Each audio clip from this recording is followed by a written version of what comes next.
On a quiet evening in November 2011, federal agents descended upon a warehouse in San Diego, California's industrial district.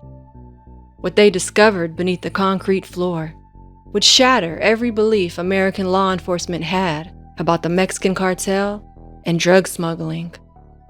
Because this wasn't just another drug operation.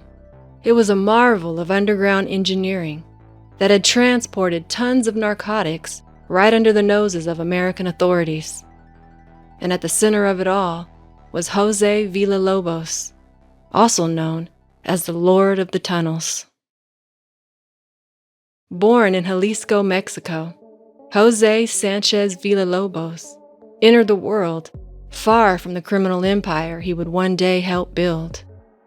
One of 11 children, raised on a farm and a cattle ranch, young José's early life was defined by his strong family. In his early 20s, he moved from Mexico to the United States, settling in Los Angeles, California, where he remained for nearly 2 decades.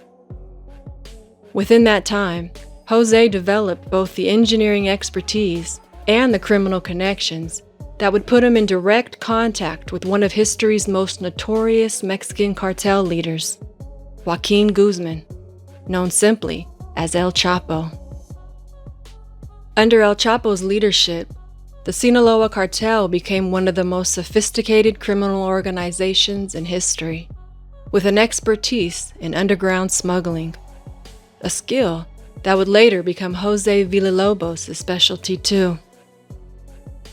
By 2005, José had returned to Mexico and settled in Guadalajara. By 2010, he had risen through the cartel ranks. As regional manager for the Sinaloa Cartel's operations across Baja, Jalisco, and Tijuana, José was entrusted with one of the organization's most critical missions, building smuggling tunnels that could move massive drug shipments while evading border security. For the Sinaloa Cartel, the stakes couldn't have been higher. With American authorities intensifying border surveillance, traditional drug smuggling methods faced mounting risks. Ground crossings were too dangerous. Airplanes were heavily monitored, and shipments by sea faced increasing scrutiny. But beneath the earth lay a pathway still largely beyond technology's detection. So under El Chapo's direction, José Villalobos was tasked with creating a secure transit system that could move tons of product reliably and repeatedly. The trust placed in him was immense. Not only would José oversee construction, but he would also control who could use the passages and collect fees from other traffickers seeking access, a responsibility that made him one of the cartel's highest-ranking officers, a position he earned. Because what José Villalobos created under the border wasn't just holes under the ground. They were sophisticated transportation systems built just as good, if not better, than legitimate underground mining operations. The tunnel discovered in November 2010 stretched nearly 700 yards, beginning beneath a kitchen floor in Tijuana and emerging in a San Diego, California warehouse. It was constructed 40 feet below the surface and included a rail system, lighting, and ventilation. But that was only the beginning. It was the tunnel discovered in 2011 that showcased to the world José's engineering genius. Measuring 612 yards beneath the international border, this passage featured wooden floors, enhanced ventilation, and an electrical rail car system for moving massive drug shipments with minimal human effort. But what was most impressive was the hydraulic elevator built into the tunnel system, a feature that left even veteran DEA agents in awe. The agency would later describe it as the most elaborate smuggling tunnel ever uncovered along the U.S.-Mexico border. Each tunnel cost millions to construct, with estimates ranging between $1 million and $3 million per tunnel. However, the investment quickly paid for itself. a single large shipment through the tunnel could recover the entire cost. The scale of these operations became more evident when authorities made their discoveries. From the 2010 tunnel alone, they seized over 22 tons of marijuana.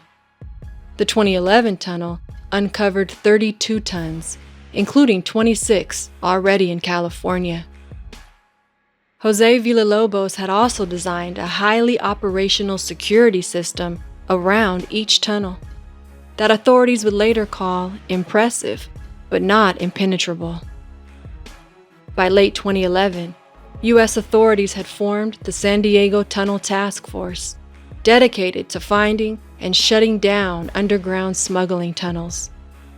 Using informants and suspicious activity reports, the task force began closing in.